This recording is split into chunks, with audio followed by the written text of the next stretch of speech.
I met my wife when we were just 17 in a small town in North Texas. We both came from humble backgrounds and dreamed of a brighter future. We fell in love, got married, and when our first son came into the world, we decided it was time to move closer to a bigger town to give our family a better shot at a good life. I have always been more of an introvert, content with a quiet evening at home, while she is the complete opposite. She's extroverted, quick witted, and a joy to be around. She made friends effortlessly, and I couldn't help but admire her for it. I was working 12-hour days in unskilled labor, but I would come home and help with everything. I would change diapers, prepare bottles, and try my best to keep the house in order. It was a relentless cycle of work, but I was determined to provide for my family. Despite all the overtime I put in, it still wasn't enough. The cost of living was high, and it was becoming increasingly difficult for a family of three to make ends meet on a single income. We tightened our belts and cut expenses wherever we could, but it was a constant struggle. When he turned 4 months old, she decided to start working at a manufacturing facility, assembling vehicle parts. It was a huge relief financially, but it meant even more work for me around the house. She would spend long hours at the factory, and I would pick up the slack, making sure our son was fed, bathed, and put to bed. As she made new friends at her job, things started to change. They would occasionally go out to bars after work, and it took an emotional toll on our family. I saw that it was causing stress in our relationship. I told her many times to come straight home because we have a young child, but she kept doing the same, meeting friends after work. I knew she was very social, and she seemed happier when she spent time with her friends. So I decided to let it go, to keep the peace, and try to contribute more at home. Our intimate life suffered, and sometimes we were lucky to be intimate once a month. Sometimes we almost forgot that it had been a while. However, we seemed to get along fine, and we didn't argue. After my wife had been working at her job for around 6 months, I received a message from a fake Facebook account. It told me that she was having a relationship with a man from her workplace. He is a black American, and that would be important later in the story. I couldn't believe it.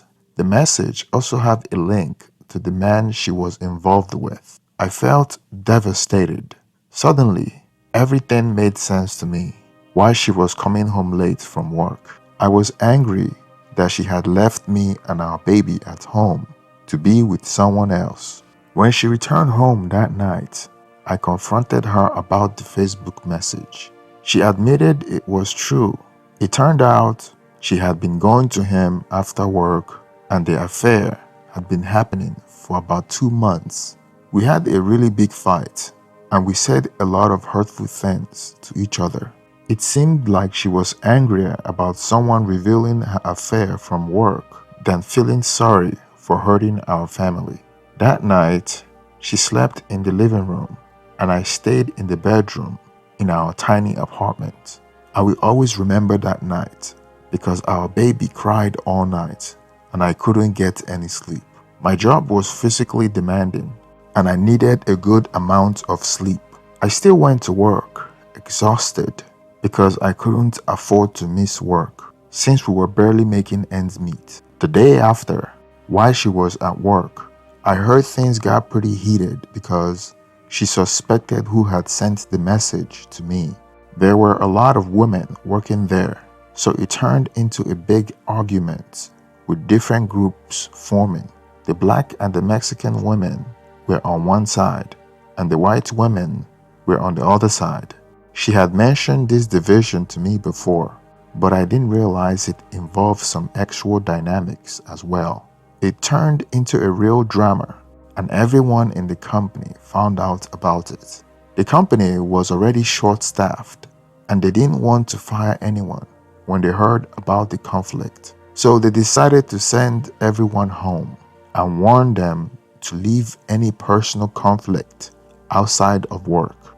She wanted to repair our relationship, but I found it hard to trust her again, even though we have known each other for a long time. I was still hurt and angry because of her betrayal, and I didn't want her around. So she decided to live with a friend for a while.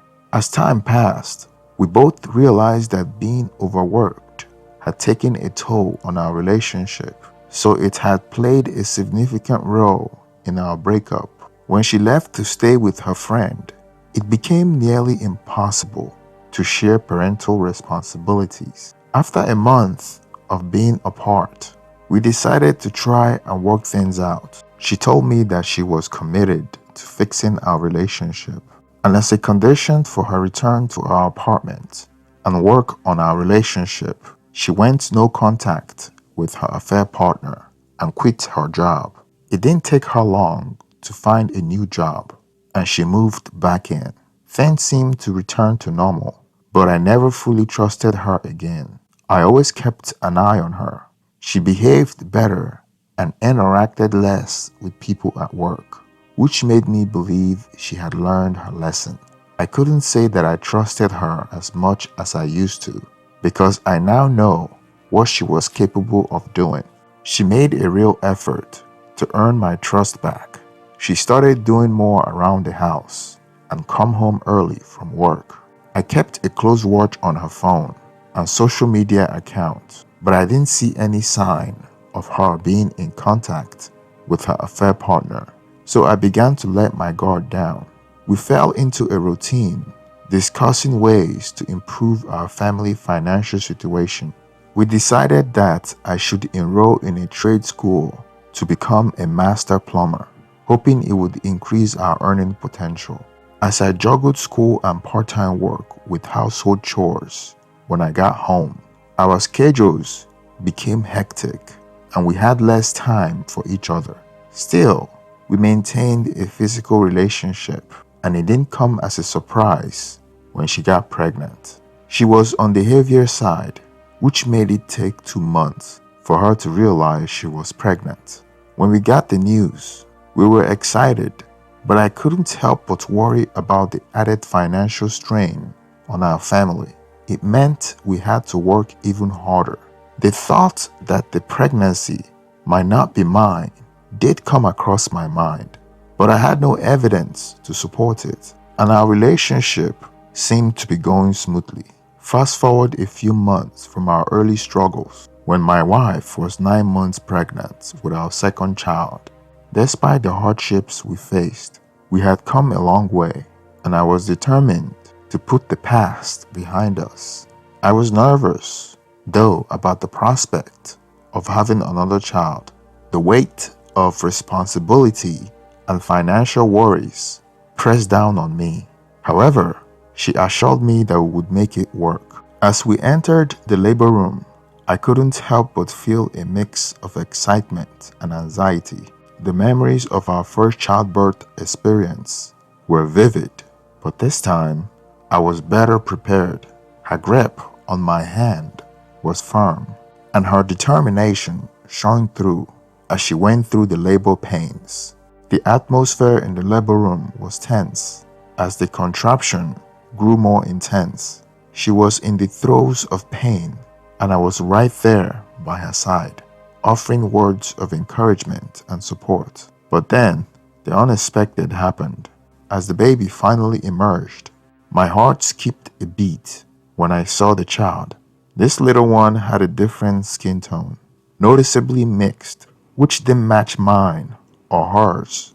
Panic surged through me, and I couldn't keep my shock to myself. "This can't be my child," I blurted out. The room fell into an eerie silence as the medical staff exchanged puzzled glances. Her eyes filled with tears, and her apology gaze met mine. The tension in the room was palpable as everyone was trying to make sense of what just happened. I couldn't control my emotions. I was overwhelmed with confusion, anger, and a deep sense of betrayal. All that was going on my mind at that time was how could this have happened? Only to conclude that she had never stopped seeing her affair partner. The realization that my wife had been unfaithful hit me like a sledgehammer, and I couldn't bear to stay in that room any longer. I turned and walked out, my own tears blurring my vision. Outside the door, I leaned against the wall, trying to process the whirlwind of emotion that had just crashed over me. Her apologies echoed in my mind, but the damage had been done. Our world had been shattered, and I was left to pick up the pieces of our once happy and loving family. The days following the shocking moments in the labor room were a blur, filled with heartache and confusion. I never returned to the hospital. Instead, I left her in the care of her mother and sister, who came to take her belongings from our apartment. I couldn't bear to face her at that point. The betrayal and shock were just too raw. She moved back home to her parents' place and took her mixed-race child with her. For the next month, I heard nothing from her. She didn't call to apologize, and she didn't ask about our 2-year-old son, who was left in my care. It was a tough and challenging period, trying to balance raising a young child while working to make ends meet. I had to make the painful decision to drop out of trade school. Even though I was just a few months into starting my apprenticeship, the financial burden and the emotional turmoil made it impossible to focus on my studies. My main priority was providing for my son and ensuring his well-being. Months passed, and as I was beginning to come to terms with the idea of filing for divorce and seeking custody of my son, she reached out to me. She apologized, explaining that her shame and guilt had kept her away. She wanted to talk about the affair that led to the birth of her mixed-race child, but I knew enough. I had no desire to dive into the sordid details. One thing she proposed, though, was an amicable divorce.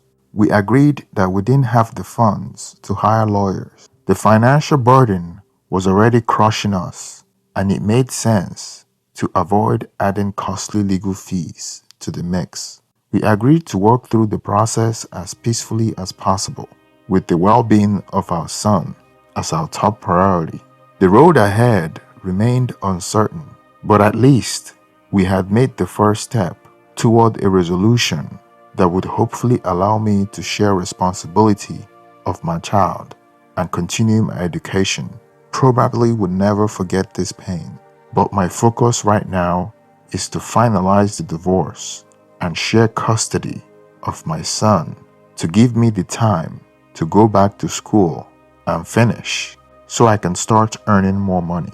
Thank you for staying till the end of this story. Please support the channel by liking and subscribing. Also, let me get your reaction to this story on the comment section. Thank you and have a wonderful day.